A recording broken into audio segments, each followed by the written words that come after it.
Hello, welcome back to the Fashion Nap. Today I will be talking fashion with Romy Talks Fashion. Whoa, hey guys. Talking fashion with Romy Talks The Fashion. intro of the year. How are you? I'm good. I'm good. It's the evening here in Sydney. I'm Hmm. excited to be on the podcast. We recorded our first podcast together. Was it last week?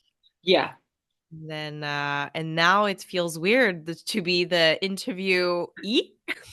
yes, you're on the on in the hot seat now. I'm in the hot seat. Oh my God. I had so much fun on your podcast. Everybody has to definitely listen to that.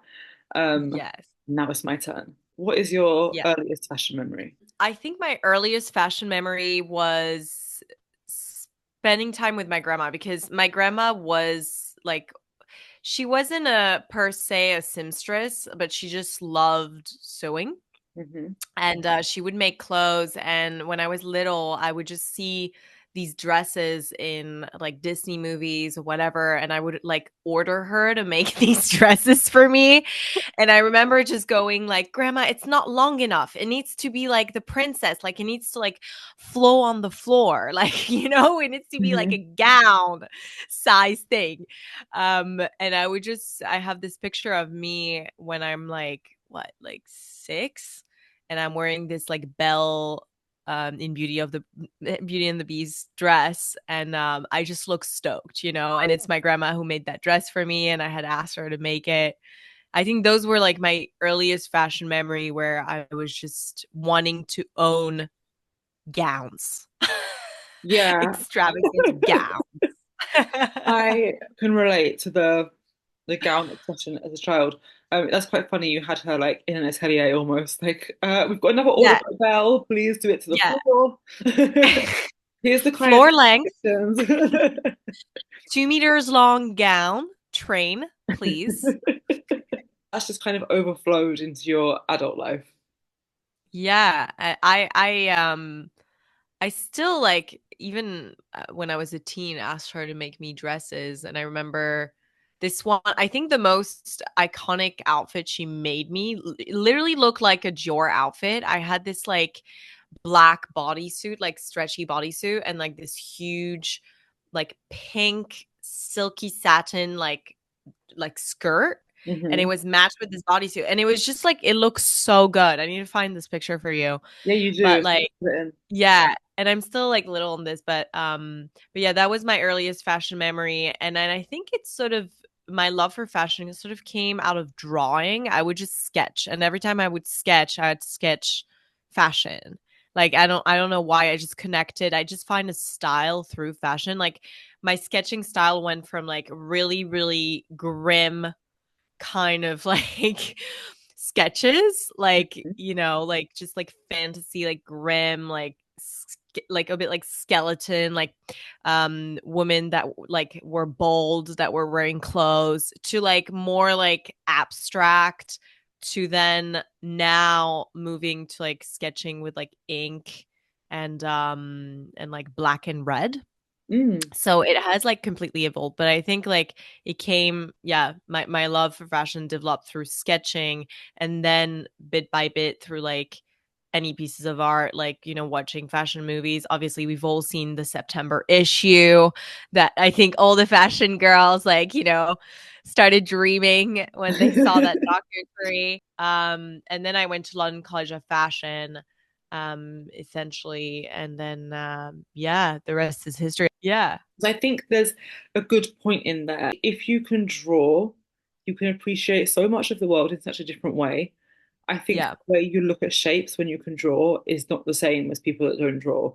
And I had this conversation with my tattoo artist because he's moved to New Zealand now. It's so annoying because I was going to him for years. But whenever Mhm. he was doing my like tattoos, I'd always be like, "Oh, I love like this bit." It would just be some random like insignificant piece. He's like, "That's because I also draw." He was like, "That's because you draw." And people that draw, they see the hidden shapes and everything. You don't really care about what it is. It's like the small, like this one point will just make you like something, or this one curve here. And I was like, you know what? There's something to be said about that. And I think for Yeah. me, when I get dressed, when I shop, I'm looking for those hidden shapes. So I think there's definitely a connection there, more than people would realize. That's so interesting that you see it that way. For me, like it was always like it made me see fashion as art. I've Mhm. never seen fashion as like a utility. Like, oh, like of course, like, if I go to the gym, I wear gym clothes and I'm not like gonna be like extravagant doing Pilates, you know what I mean? Yeah. But like I've always seen fashion as like more than just like utility. I've always seen it as like a form of art. And I think that's coming from the fact that I was sketching it. And Hmm. so that's why I was always fascinated by like runway shows and particularly ones that would be very fashion forward or artistic because I like connected through that vision of like it's more than just clothes. Um yeah, and I think it's probably coming now. I'm like psychoanalyzing myself. I'm like, oh, actually, now that you say that, it's probably that's where it comes from. Yeah. Yeah. When he said that to me, I was like, you are right. That is true. I was thinking about all the shapes that I look for. I was like, yeah, I think it does come like it does give you a different perspective, definitely. Yeah. And it was funny because I thought because I drew fashion that I would want to make clothes. Hmm. And then when I went to fashion school and I sort of got into the making side of things and learned, I already had like some exposure to making clothes through my grandma who sort of taught me, but I just didn't connect with it. Mm. The part where I was making the clothes, I just didn't connect. It's almost like the art became real. And for me, I think I connected more with the sketching part, which was where I could purely be crazy. I didn't have to follow construction and think about that. So I think that's the interesting part. And I think when you're young, people tell you, oh, if you sketch, then you have to be a designer. If you do that, then you have to be Mm. that, like, whereas you don't have to. Like, there's so many different. I interviewed a fashion illustrator on my podcast. It's a new episode that hasn't come out yet. But yeah, she made fashion illustration her job. There's just so much more than people don't see about fashion, the It's fashion so true. I industry. think, especially when you're young, I think the only job you can really think of is the fashion designer.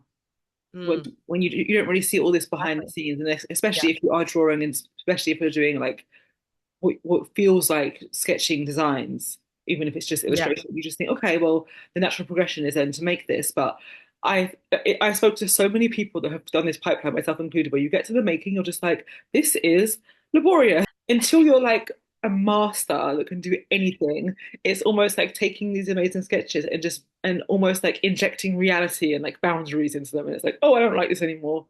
Um, Yeah, Unless you're like a master exactly. of the craft and you can literally like make anything, like a Iris Van Exactly. Herpen level, or like a Daniel Roseberry, who's just like, yeah, it'll work. Like, Yeah. And you know how people say, I mean, this is I guess this is like more of a controversial view, but like how people say like you have to make your passion your day-to-day job. Like make your passion your day-to-day yeah. job. Fight for it, blah blah blah. But the thing is like sometimes when you make your passion your day-to-day job, the magic is removed Hmm. out of that passion.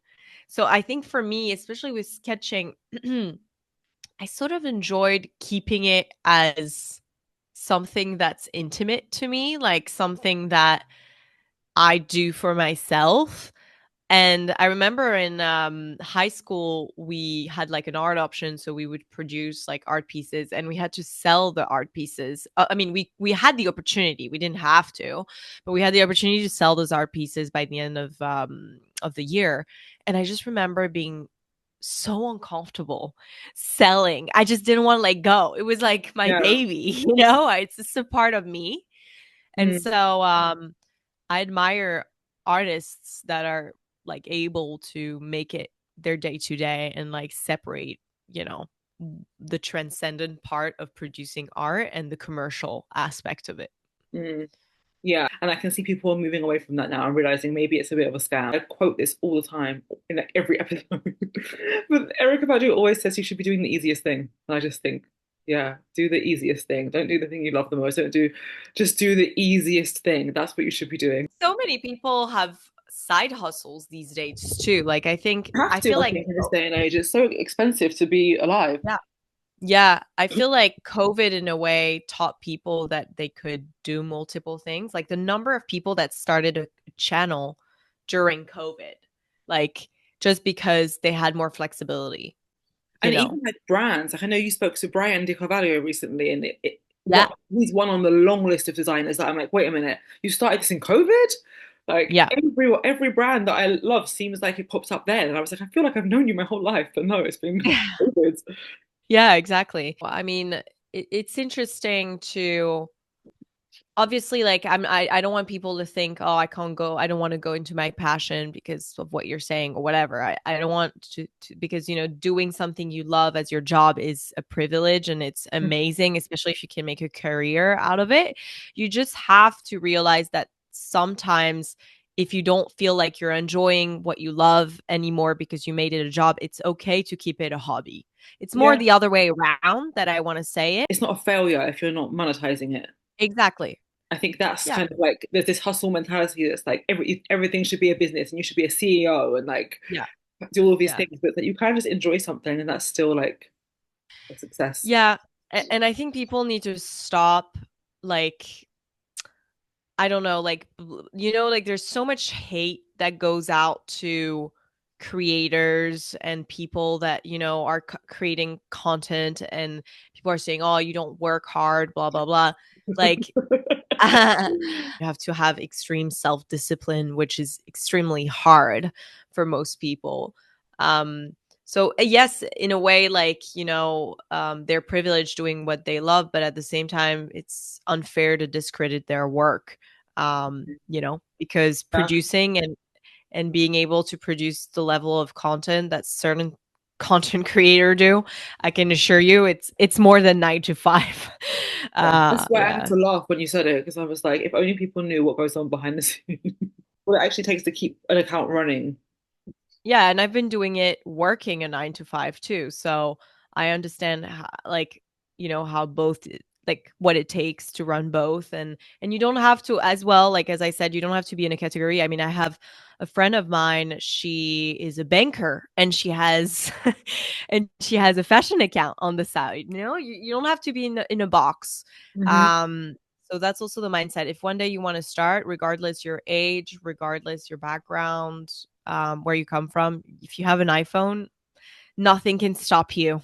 So starting, I mean, I won't say it's easy because a lot of people are scared of others' judgments when they start their channel. Uh-huh. Like if you have like 2 followers and you're trying to put yourself out there, like the first time you're doing it, it can be pretty intimidating, like being scared of people knowing you, looking at your channel, making fun of you and whatever. But just remember you have credits for putting yourself out there. I feel like the difference of like people like thinking what you're doing is cringy and not is how many people are watching it. And it's so stupid. Yeah. Like you must have noticed that, like the way people respond to what you're doing that know you in real life.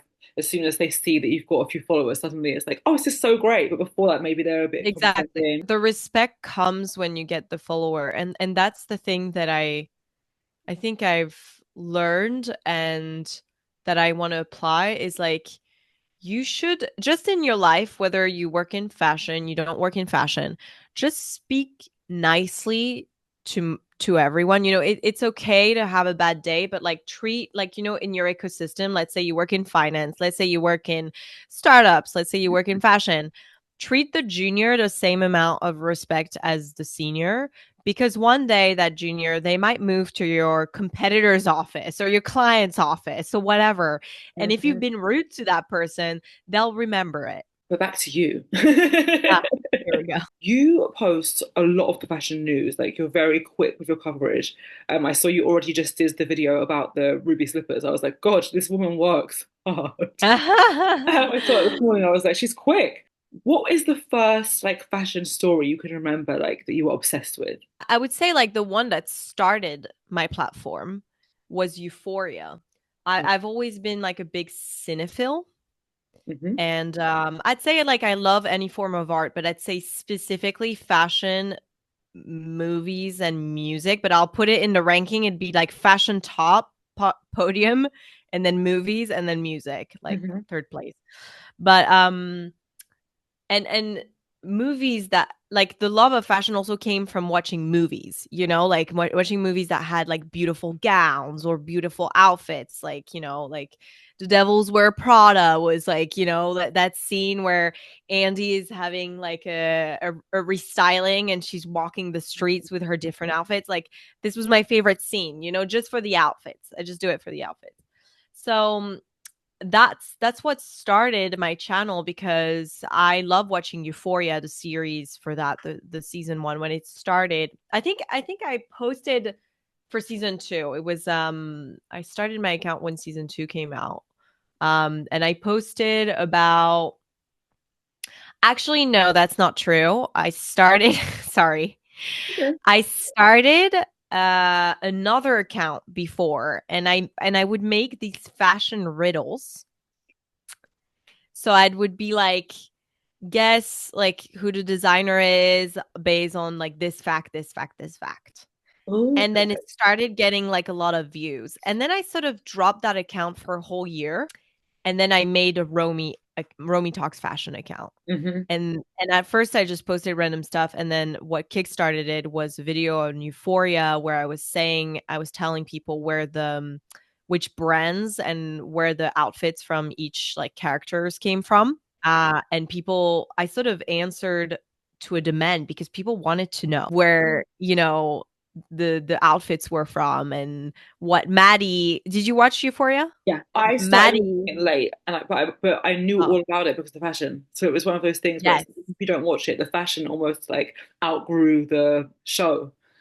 Yes, Alexa Demi was just such a fashion icon. Like I was like this girl special. Like, you know, she has mermaid energy. Everyone was like fascinated by her and her style because she influenced the stylist and the makeup and a lot. She really brought herself into this character. And so yes, that's how I started. You know, I remember there was one video that went viral where I was like, where is that famous dress that um Alexa wore in season two? You know, it's on the first episode where she's at the party. She wears this like cutout dress. Hmm. And it was from this store called Acna. And the dress like sell out, like was sold out so quick. But yeah, that was one of the videos that went viral. And then I built on this and I wasn't really commenting on runways yet. And then one day I had the idea of commenting on runways, and then I was like, oh, I like doing that. I like doing that. That's the great thing So about making content is like you start off doing one thing and then you look back like 1 year, 2 years, however many years later, and you're like, wow, like I've really moved from this one type of video, and like you just sort of find out different things that you enjoy doing and different things that you're good at talking about. So that's cool that you started exactly. with Euphoria. And I expect there was a lot of requests, so you were doing a lot of Euphoria content and then Yes. catwalks, and it's nice, like a nice evolution. Yeah. Yes, exactly. And I would do, and then I sort of started doing hauls, like where to find this vintage piece. And I was very focused more on like sourcing clothes. Hmm. And then it evolved towards more like runway and luxury fashion and then news. And then now I feel like my two type of content is like no, I'll say like three categories. I would do like emerging designers. So I'd like spotlight designers that I find cool or that have like an interesting design. Then the second type of content would be runway commentary. So I'd like specifically during Fashion Week, I would analyze runway, explain what's the story behind the runway, the vision of the designer. And then the third part would be like news or celebrity like fashion, you know, Mm. where I also like to tap into that because I think at the end of the day, celebrities have access to the best stylists and creatives in this industry. So they often have great outfits on and style too and stories to tell around that. Yeah, definitely. I'm so impressed by your work rate. I feel like you put out so much content, and knowing how that works, I'm like, this girl. Really? Because And I really feel like I've like slowed down these past 6 months. I feel like I've slowed down a bit. So maybe I'm because I glad you see still you on think Instagram and TikTok now, I feel like I'm seeing more. But then also, okay. I think, oh my gosh, she actually has a 9 to 5 as well. Like this is, Yeah. I cannot imagine your schedule. Yeah. Well, people like always ask me, they're like, how? But at the same time, like, I feel like doing videos sometimes empties my head, like after Mhm. work. Like, it's like the great transition between work and like relaxing. And I feel like it gives me a purpose. Like, I feel like my hobby is actually productive. Yeah. Like, I'm so, and I could literally, I could tomorrow say, okay, I'm going to fully do this. I could quit my job and be like, I'm going to fully do this. So the fact that I have that sort of double hat and I have options like really makes me feel really like good and proud about myself, like that I've done that. So I feel like I always find a great reason to just motivate myself and be like, do it. You know, do it. You've gone this far. Keep Yeah. doing. If you've got a way, like a structure and a way it works, then you kind of just Yeah. keep the wheels turning. I think it's great. Because I never Yeah. worked full time since I started this, because I think we spoke on your podcast in depth about it. Yeah. But I started after I had my son, so I was only really like Yeah. working a little bit because I hadn't gone fully back to work yet. So Yeah. I had to balance a bit, but I never did the full 9 to 5 content. And even with Yeah. what I was doing, I was like, this is like actually a lot of work. Um, Yeah. so I think up to I you. think the thing for me as well, and perhaps, and it's funny because like some people are like, oh, they're like your video is so great, but I always feel kind of insecure about like how I speak because I Mhm. always feel like, English is my second language. Like I feel like I speak pretty good. I've been I grew up internationally, so luckily I was lucky to learn English from a young age, but it's still my second language, and so sometimes things don't come as fluently as native speakers Mhm. would say things. And I feel like I see it, I don't know if other people see it, but I see it in my videos where I'm like, oh, like you could tell that it's not as fluent as someone else. But then But there's my nothing wrong husband with was that, like, first of all. yeah, First of all, yeah. there's nothing wrong with that. Second of all, you've connected to such a wide audience. I'm sure nobody minds. But you know what it is? I'm actually thinking maybe because I'm more simplistic in the way I say things, perhaps it it reaches more people. Like for me, it's funny because I always think I'm not good enough. And then in the end, like I do get a lot of people liking my Yeah, content. you're So it's definitely good crazy. enough. Yeah. It's crazy how it works, right? And my husband's like, "No, Romy, like, it gives you an edge. You're different." And I see like for me it's confusing because I guess like I could talk with a full-on French accent, but it would be forced. Like it wouldn't Well, feel it's funny natural. you say that because in our when I did your podcast, you mentioned you were French, and I was thinking, oh, maybe like your parents was born there or something. I only clocked your accent now in this conversation. When Yeah. you started, I was like, oh, I can Yeah. hear it. Even in When your you episode, I couldn't really hear it actually. yeah, when you speak long enough, when I speak long enough, people often ask me, they're like, "Are you Canadian?" Because they're like French English, like what's, Right. like but if you hear me talk for a long time, you'll guess that I'm not a native. You've got a beautiful accent. Oh, really? Well, that's Yeah, really nice. you do. That's nice to hear. No, I I can actually hear it. I'm love like, people it's who are actually like, very nice. yeah, a lot of people tell me like, "Oh, it'd be nice for you to have like a strong French accent." Like, at least, but I know there's like this creator, what's his name? Lias. Yes. He has, I think he's French. He has a strong French accent, which gives him like a good edge, to his Yeah. videos. But I guess for I me, I think just have he might to be do what Algerian. is he? Well, he always posts a lot of Algerian flag and like support Algerian artists. Maybe he's Oh, Algerian by heritage and born in France. I'm not sure, but could be, but well, my grandma is Algerian oh actually. wow. So in France, no one's purely French like Yeah. anymore. I have to Yeah. fact check myself, but I didn't want to gloss over if Liat is for Algerian heritage. It's good to mention that representation. And for me, I also just want to like speak about who I genuinely find cool, not just by their race or their hair. Like there's people I genuinely find cool. It's not just I'm not calculated Yeah, here, it's not a like numbers game, but it's just like yeah, make sure exactly. it's not the same people over and over again. You put me onto a great designer the other day. Was it? name Rohit Main. Oh yeah, Rohit. Yeah, from India. Obsessed.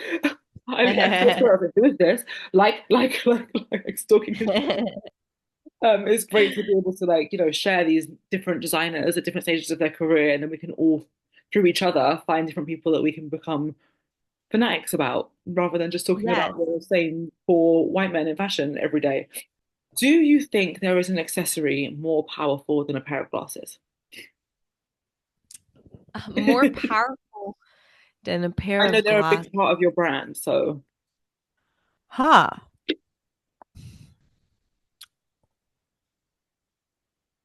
Huh. Okay. What depends powerful for who? The person wearing it? yeah.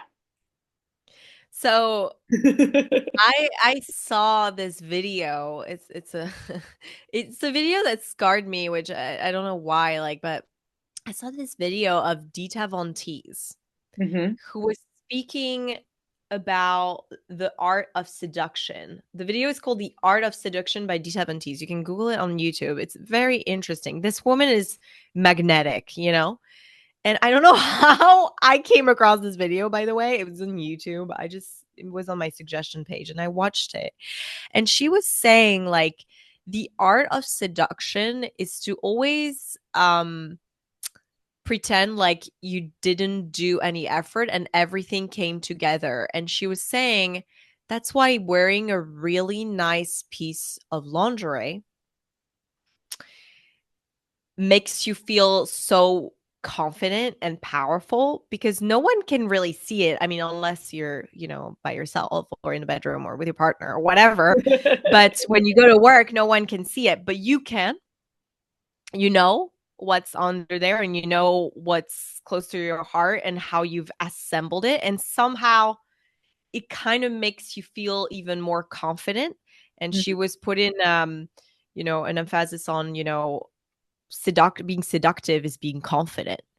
And if you can have accessories that make you feel confident and makes you feel like sexy and good in your skin, and lingerie is a big part of it, do it. And so I just think, of course, for me, sunglasses, I love sunglasses. And I explained in our podcast why I wear them is because I almost feel like there's a layer between me and the audience and it makes me feel more comfortable to speak, and also because I don't want things to be so much about myself. I want them to be about the artist I'm talking about. But yeah, if I want to feel even more confident or sexy, I just listen to Dita and I buy myself a really nice pair of underwear. Good answer, actually. I was thinking, oh, if I put you two on the spot, but you came ready. Dita Von Teese has a lot of pearls of wisdom. I feel like her interviews are always like She's very interesting. insightful. She's a Although very I watched interesting an person. interview with her, I think I saw a clip. It was with Brooke Devard, like the beauty Okay. podcast, and she was talking about how like she sleeps this way because she doesn't want to age, and she was saying that she trained herself to sleep on her back, and she's a light sleeper, so she, like if she rolls over, she immediately like corrects her position, and I just thought that is a level of commitment that I will never have. It's funny because, like, I sleep this way, but like naturally, like, Sleep on your like I, back. like I sleep on my back most of the time. Yeah. Wow, you're gonna look like a baby your whole life. I sleep on my face. I sleep on my front. It's so bad. Uh, I am such a light sleeper though, so I don't think I'll look like a baby because I'm always like waking up 5 times a night. So But yeah. when she was talking about it, she was like, and it sounds crazy, but funnily enough, it comes back to sunglasses. She was like, the collagen is just going and going, and once you get to the point where you take your glasses off and the mark is there and it stays for the whole day, I knew I had to do something. She was like, so yeah, I trained myself. That's the thing I wish I'd learned in my 20s or even younger was to sleep on. Oh, I got a cold. Sorry, was to sleep on my back. I was thinking like, I think I just like sleeping comfortably more than not having wrinkles. But I really like Yeah. people that really like commit to glamour that hardcore. I have so much respect for. I think as a child, I thought I would be one of these people as an adult. Yeah, that's funny because when I was younger, what would make me feel confident was to wear sexier pieces Mm. of clothing. Whereas now that I'm older, not that old, but I feel like it's when I wear really cool stuff that I feel confident. Mm. Like stuff that like yeah, are not like showing my boobs or like it's actually more like yeah, I always feel really confident in like a menswear type look. So like a suit or like when I got married, the legal wedding suit was like almost I almost preferred it than my dress, you know? Um so yeah, that's interesting how it has evolved. I don't know if you've experienced that too, Oh, but 100%. I really want to do yeah. a video on this, but I just know things just get pushed down the list all the time. There's like this pipeline that I think a lot of people follow that's like as soon as you turn kind of like 17, 18, 19, just being like the most hyper feminine, hypersexual dresser ever. It's Yeah. like, woo, I'm a woman. Like I can wear what I like, and you Yeah. just run around in like underwear as outerwear, like the rips like Yes. that whole thing, especially I guess with when we were younger, what was popular. And then at some point you just stop and it just becomes like something else. But like I would not feel comfortable dressing how I dressed when I was younger. Not because I'm not comfortable to like show my body, but just I think it's like a costume of what you think a woman dresses like, as opposed to Yes. realizing that we're multifaceted and like there's so many different ways to look like a grown up. I find that Yeah. topic really interesting. That was not articulate, as you can see, which is why I haven't made the video yet. But like, there's a lot of quotes in my head. But I just, the more I talk to people, and you must get this because you've got a podcast, the more you talk to people, you think, wow, we've had a lot of shared experiences. And like, there must be some kind of like zeitgeist that we have at that age. Um, Yeah. No, it's interesting. It's exactly what we spoke about. I think we spoke about this in this podcast. My confidence now is less based on what how I look. It's more based on who I am. And mhm, when I was younger, I feel like I sort of like estimated, like evaluated my value based on how I looked. yeah. And now that I'm older, it's more like who I am as a person. I don't care as much, as how I look and being sexy and all that. Yeah. Because I'm married too, like no effort anymore. Yeah, maybe because I'm like, I have a child and I'm just like, whatever. Yeah. You No, still look fab, by the way. it's Like, I also so do mean, you. Like, and I love this like really? uniform that you have. There's like the red lip, the red nail. And this is the thing, it's like you might think, oh, I just come online in a hoodie. But actually, like the very shiny black glasses, the nice lipstick, like that's a look in and of itself. Um, Oh, and thank and you. that's funny because that's what I do. I have such a practical life now, which I kind of like try not to resent because I used to be such like a glamour puss. But it's like I love that I can just wear any old thing, but I know I can put on a good pair of glasses and put on a lip. And that's my way of communicating that while I'm wearing sweats, this is who I really am with the glasses. So it's like, Got there. accessories do communicate and speak for us in a way. And I love that. So you feel like you're looking low effort, but I'm like, I see you. Oh, thank you. I love it. And I saw this video, I think it was like Victoria Paris who said that. And I want to like highlight this. Like a lot of the time fashion girls don't always dress well because when it comes to fashion, there's a part where there's a lot of experimentation going around, and Hmm. some experiments go wrong. Sometimes the formula is not right, or sometimes they're just tired and they don't put the effort. So, being a fashion girly doesn't mean that you have to be perfect every day. Like Yeah. it's like most of the time you show up, but you can have bad days. Like it's okay. I made a video about this because I was saying like most of us look like shit a lot of the time, but it's not a mistake. And this whole thing of like a good outfit and a bad outfit doesn't exist. It's just like you can't have these perfect looks without having like at least 10 experiments, like you're saying. And I'm about to film a video about Rihanna today, and that I talk about that a lot in this video coming up because it's like a lot of her outfits, if you actually look at them, they're not good, but she doesn't care, and that's why we love them. And it's like that is It's the attitude. it's the Yeah. attitude and it's that experimental thing. It's like if you're an experimental person, you're gonna wear some things that people might be like, but it's Yeah. how you carry it and how you put it together and the shapes and the confidence. That's what makes it a fashion girl. I think the internet has really misled a lot of people that like being into fashion means wearing like a perfect outfit every single day and like looking Yeah. like on the catwalk.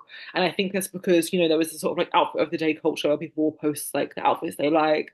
And I think the younger generation take what they see online really literally. They think everything is an instructional. Take it as I'm being told to do this. And I think I had a question about this, so let's just steer back to a Yeah. question because it kind of ties in this kind of obsessive debate that's actually draining the fuck out of me this week about personal style online and like minimal. I just think people take everything a bit too literally that they watch. Like, what do you think about all of this? I think it was like the Emma Chamberlain video that's kind of like rocked everyone's world. Emma Chamberlain like was showing that she was getting rid of like 90% of her outfits, and then she just stood there and showed every single garment that she has left. And I actually watched that video. I thought this is quite a cool video. And what I liked about it is that she didn't mention where anything was from, even though I can spot some very expensive pieces. She was just saying like black shoes, white shoes. It wasn't sort of like attaching a price tag to it, which I liked. Yeah. I watched that video, turned it off, didn't think about it for the rest of the day. I came online the next day and it's like, think piece, think piece, think piece, think piece. Is it right? Should we all be throwing our clothes away? Is minimalism the new maximalism? Like, it's just like an over. Oh, like And trend. now people, and it's evolved to people now saying, like, this is such an act of privilege because, like, not everyone can have 10 pairs of acne boots. I'm like, what? Calm down. Like, can people just watch something now without taking it as like Oh, yeah, yeah. a manifesting for That's how to live? But I yeah, want to ask what you think about the way, like, sort of personal trends style and culture and trends and all of that, that whole thing, that whole yeah. internet. Like, do you think it's got out of hand? So I think two things. Like I think there's the internet side and then the trend side. I think the internet side, people like some people just get mad for everything and anything.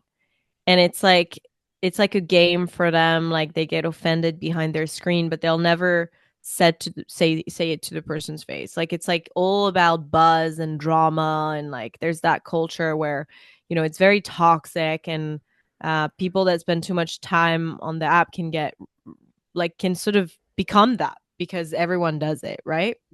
So, yes, in a way, I don't encourage that behavior, and I always would never, I would never comment anything negative. Like if even if there's something I think, oh, I don't agree with this person or whatever, I'm not gonna comment something negative on someone post. Like that's not my person. Like I just speak about stuff that I'm interested in, and I comment positive things.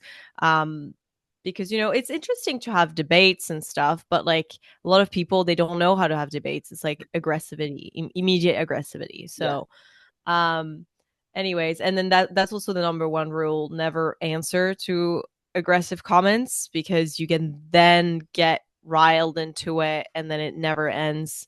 So sometimes it's so tempting, you just want to be like, shut up, like like you just want to be like, shut up. I always just uh, just got reply saying, "Can you tag me when you make your video, please?" yeah, I like can watch it. Like, it's just stop telling me what to do. yeah. But then the trend side of things, I just think at the end of the day, someone that has style doesn't really follow trends. I think that's why a lot of people have this fascination for like the French girl, Oh because yeah, we should talk about that actually. French girl, I mean, there will be trends, right? But then the French girl, it's like a they just have this style which is like inspired from like all sorts of years and trends, and that's like so loyal to the French girl aesthetic of like that no makeup sort of like bangs, long hair, wearing like masculine clothing, so I'd say like shirt but with like a red lipstick. Like it's like effortless, like it's always Yeah. in the effortless spirit, and I feel like it doesn't really follow trend. Like it's still the same. If you look at French fashion icon like Inès de la Fressange, Hmm. and then you look at modern day influencers like Jeanne Damas, they could dress the same. There hasn't been an evolution. They're just remaining true to themselves. Like people that truly have style don't really follow trends. And it's quite interesting that you bring up the French girl because when I see people online try to make the French girl aesthetic a trend, I never think it looks good. And I think it's because it's so forced and it never looks right. It always looks like a costume compared to like the actual icons like that you're speaking about. That it is just like if it's not effortless, it's not effortless, and you really can't fake that. Yeah. And that's why on social media you have trendsetters like a Matilda Djerf. Matilda Djerf has her aesthetic. She has her style. Mhm. She's not gonna follow a trend, whatever. She sets trends because she's so authentic to her personality and her style. So I feel like at the end of the day, if you wear something that you feel good in, don't care about what other people think or if it fits within a trend. I have two brothers, and my two brothers always criticize what I wear. I mean, I wore this hat the other day. It was like this hat I bought in America. It was just like this cowboy hat. I just loved it. I love that hat. And my brother just looked at me and was like, can you take off your hat? It like distracts me. It's distracting me. And I'm like, you don't get it. It's fashion. Don't tell me to remove my hat. No I way. like my hat. You know what I mean? So at the end of the day, if you own it, That's it. whatever. I just Yeah. again like this whole buzzword of personal style online, like I think people have forgotten that your personal style is just literally what you like. It doesn't need to be an Yeah. essay. Like it doesn't need to be. And I say that I loved watching. I think Mina Lay did a really good essay on it. I actually really enjoyed it. But I think there's a difference of commenting on, you know, something from a place of like you're generally like educated and you want to sort of like look at a topic and look at all the different sides of it and just like do something that's for educational purposes. But I think going on a quest to find your style based on like what people are telling you to wear and like it almost always looks like there's like a panic around it. Like everyone's like, I need to be more unique. Like, how can I be more unique? And I can imagine being like a teenager watching all of this stuff and thinking like, oh my God, like how can I be different? And like there's Yeah. pressure there. Sometimes being boring could be your style. You could just be drawn to like dressing like everybody else, and that's just who you are. I remember like I was put this in a script or like a note for a potential video that was like my great grandma. She had a really extensive bell collection. She had like hundreds of bells, and they were all different. And like she was really weird about them. And whenever you went to her house, she would like give you a bell. That in my head sticks to someone that's like very unique and very eccentric. But I can't really tell you how she dressed. Like I don't think she was much of a Yeah. dresser. And it's like clothes is not the only thing that makes you an exciting person. That is such a good point. Like someone and also like it's okay to have different personalities with clothing. Like I think people are like, oh, you have to stick to one style. Like this person has such good style. It's okay to go through eras. Yeah. Like, I mean, I had a friend, she was a punk when she was in like school, and then she now she's like super feminine. Like I think you can have different eras of your life, and clothing reflects what you're going through too. And I And bet like little bits of punk might trickle into her current style every now and then, like just things that you learn along the way. I think that's so beautiful when you experiment and you have all these different extreme looks, and then maybe you're such like a conservative dresser now, but you might wear something that has like one little nod to who you were 10 years ago. I love that. exactly. And what I love too is like when I research an artist or like a designer, and even if they're not in trend, and I learn about something they did, I kind of want to buy into that one thing, like even if it's not in trend. So that's also one thing. It's like buying into the a designer's story. Like for instance, like someone like Vivienne Westwood has such a strong story and association with the rebellious punk culture. I mean, like she was a pioneer, right? Mhm. Um, so I feel like buying people also buy into that rebellion of what Vivienne Westwood used to be.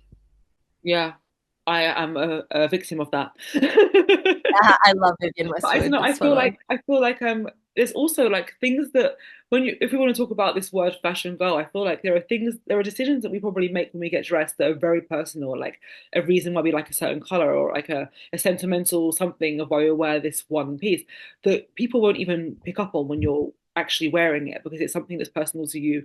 And I think this culture of like coming online and explaining your outfit is so new and has kind of skewed the vision that's like do you see what I'm saying? It's like Yeah. before you there were things that was just like in fact you talk about quiet luxury before there was quiet uniqueness and quiet personality and it's like I don't need to explain to you why I'm wearing this. I know why I'm wearing it. And it's fun to That's do. I take part in it, but I think it's kind of changed the landscape of how people think of dressing in a way that I'm not sure if is good. that's the whole essence of the French girl. So the whole thing about the French girl style is that it's the whole part it's why is seductive as well. It's like that whole concept of D70s that we talked about earlier. It's like that I didn't do any effort kind of behavior. When you did, right? You thought Yeah, of about what you course. were going to wear, but it looks like it just came together. It looks effortless. But even like if you think about like I don't know, is it Jane Birkin then like her basket?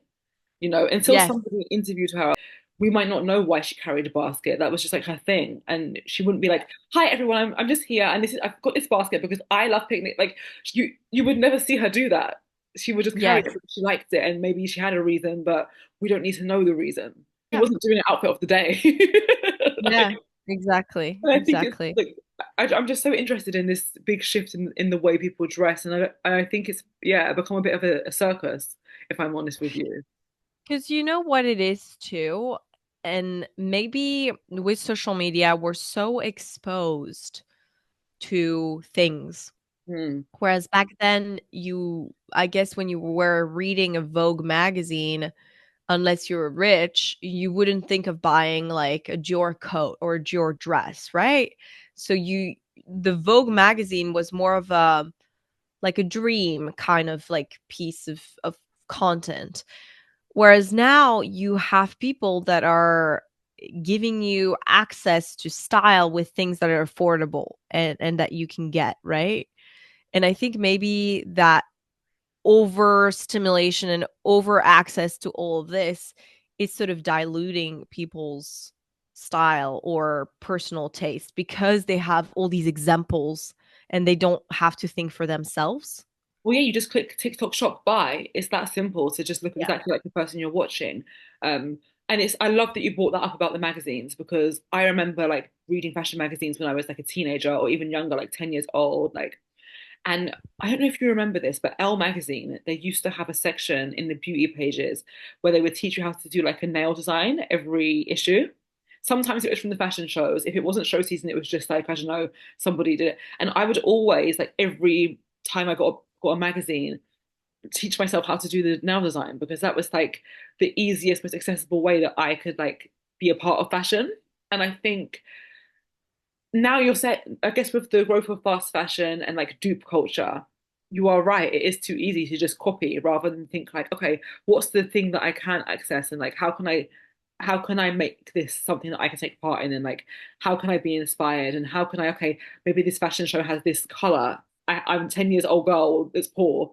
I can't buy that to your scarf, but maybe I could wear purple tomorrow because do you know what I mean? Yeah. Like, we're Yeah. much more creative with it, I feel like. And I'm kind of grateful that I grew up just before the internet really took off, so that I still got to experience that because, and that's not to say actually that people don't do that still. I think there are still people that are naturally creative and will naturally have an inclination to behave in that way. I feel like this week I just want to shout from the rooftops that everything is not an instruction, You can just wear Yeah. something and not feel like you have to do it. You can just listen and Exactly. make your own opinion. I'm going to ask you two more Yeah. questions. Okay, this is a nice positive one.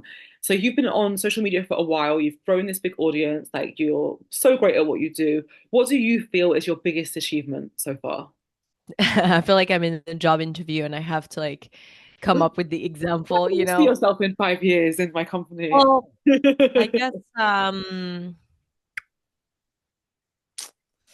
I guess I could measure that through saying, I've had amazing collabs. I guess like the day where I received an email from Valentino that was, I remember that day. I remember that day. And you know what? You want to know something funny about that day is I was on holidays. I mean, I was doing a weekend away with some of my husband's colleagues in Australia, somewhere in Australia, remote. And we were staying the weekend in that small village, and they were all like lawyers, Mhm. all men like lawyers. And I received that email and I freaked the fuck out because I'm like, guys, it's Valentino, guys. Like, what? I'm like freaking out. No one knew who Valentino was. But don't you had to call somebody, right, to get the reaction that you needed? I texted my one of my best friends, Marley, and I was like, Marley, I got Valentino. Like, thank God she reacted, but like yeah, I would have I was died. like on such a Valentino. peak and no one knew. And I was like, come on, guys, like it's like one of the biggest brand. They didn't give a fuck. They didn't flying fuck. Oh I had my a God. almost identical experience to this. Oh yeah. I was at the airport, going on like a family holiday with my boyfriend's family, and I got Yeah. an email from British Vogue, and I was like, it was for a content, and it was like, can you do it in 2 days' time? It was like to do upcycle a Halloween costume for an article, and I was like freaking out in the airport, like looking in my suitcase, like, what do I have that's upcycled? And I had a skirt that I could make this work, and they were all just like, what is going on with Shani? And I was like, do you understand, like, Vogue? And they Yeah. were just kind of like, oh, that's cool. And I was like, this is not the reaction I want. I need to call someone. That's why I said to you, who did you call? But that's so funny. We had the same experience on a holiday as well, like on a trip with people that just don't Yeah. understand. We're just stranded. Like, can someone please give me the applause that I need right Yeah. now? And that's the thing. That's the thing where people like, if you're a fashion girl, doesn't mean you have fashion girlfriends or friends. Like Yeah, a lot of the time, like I mean, for me in my case, I have a few friends that are into fashion, but not that many. Like I think yeah, like or that are at my level. I would say the only person in my circle who's at my level in terms of fashion that can have like a conversation about designers and the history and stuff like that would be my older brother. right. That That's so that's cool. You both get into probably fashion. yeah, so actually that's something I didn't speak about because my older brother sort of paved the way for me in terms of fashion because he used to work. So his first job was working for Karl Lagerfeld at Chanel. He was an intern. Whoa. He was an intern or was he an assistant? I can't remember. But I always remember seeing that video of him with Karl Lagerfeld and just being so amazed, like feeling so amazed, like looking up to him so much. And then he became a journalist. He worked for Elle. What's your age difference? He's 5 years older than Okay, me. I'm just trying to figure how far ahead you were looking when you were Yes, looking. yes, and I've always been very close, and he's the one who sort of because my parents weren't too keen about me going to fashion to school, he's the one who spoke to my parents to help me out, like, my older brother was really, a big supporter and sort of a role model for me, like, he's also very stylish French man, he's a true Parisian because he stayed in Paris, we live across the globe from one another, Ah. but, he's always been, yeah, the one person close to me that has like validated also my passion. Like he would like, look at my sketches and be like, "It's amazing, Romy, keep going." Like, he was really the first one who supported me. Hmm. Um and still supports me to this day. I mean, he gives me a lot of like brother advice, like you should do this and you should do that. But yeah, he honestly was the one person who first like believed in me on another level than like it's her little passion. He believed that I could do something great with it. That's so beautiful. And it's so cool that Yeah. you have that in a sibling, that you're both really really into fashion, and someone that sees Yes. you and you see him. And I guess, yeah, it could show you that there is more to the industry than just being a designer, and you really can make something out of it. I love that. I was meaning to ask you at the start, but you just reminded me. Did you draw Yeah. your profile picture? No. Okay. I was I wondering wish earlier, but I forgot to say I would it. have been a cool story. It would have Yeah, been a it's a cool really cool story. sketch. No, I I directed it in the sense of like I sort of did a rough sketch and stuff, but it was an illustrator that I paid. Okay, last question. Is there Yeah. any fashion news happening right now that has you on the edge of your seat? Like, what are you locked into? Well, I really want to know who is the next creative director Can they just tell because us? there's been a collection recently that the Maison produced. I'm like, are you guys going on without a creative director? Like, what's going on? And also because depending on who the new creative director of Chanel is going to be, it could really revive fashion. Like, I really, really hope they give us someone exciting, you Hmm. know? That's the one fashion news that I will be waiting for. And that I'm excited about. I guess it's not like a current news, it's more like an Well, upcoming news. ongoing news, I feel like, because we keep getting new Ongoing. leaks and it's become a bit of a Yeah. production, hasn't it, the whole thing? Is there anybody that you'd really like to see in that seat or Well, I think I've said this in like a lot. I feel like I speak about this topic in every podcast episode because I'm so fascinated to hear like what other people are thinking. But I think like Olivier Roustin would just be such an interesting choice because he'd bring back the sexiness to Chanel that Mhm. Carl sort of had in the 90s that sort of died out. Yeah. Um Actually a also, very good yeah. candidate that I hadn't really considered. Yeah. And he just understands the female shape and he's also like very, I mean, Olivier at Balmain is like craftsmanship, like the level of details and fabric and everything. Like they would understand the level it takes to be a couture house. And so I think he could do that at Chanel. I This don't think he'll is leave true. Balmain though. I I don't think don't he think. will. I'm No. somebody that is a big fan of Olivier, even though I don't actually like what he does at Obama, but I really Mm. appreciate it. Like it's not, I don't like how it looks in the end, but I appreciate what goes into it. And I'm a person. I've watched his documentary and I was like, I'm sold. Like I watched Wonder Boy, but even before that, I was sold. But I once you hear someone's story, I'm just like I'm rooting for you, especially I as a know. designer. I've always followed his story, and there were some collections that I liked, but for the most part, it's not really my thing. But as you were speaking, I was thinking that gaudiness that he brings to Balmain would Yeah, actually suit Chanel more, I think, in terms of what you were saying it about the would. 90s Chanel. It would, I think it would actually work Yeah. better, and I think it was be more visually appealing um, Yeah. in Yeah. Chanel. I'm going to be thinking about this all day now. You've said that. I stand by it. A lot of people said Jacques Mus, which could be interesting, could be very different. But I think Jacques Mus is really good where he's at right now. I think you need someone that's like has had year of experience working for a couture house. Yeah, And yeah, I think Olivier would be quite iconic at Chanel. But I don't think that will be him. And I think it might be someone we don't automatically know. I think it might not be someone that is a famous, I mean, a famous yet designer. It might have been someone that has worked behind the scene for a I bit think it and might be it's another coming out. internal hire, Yeah. Or like a brand new talent, you know?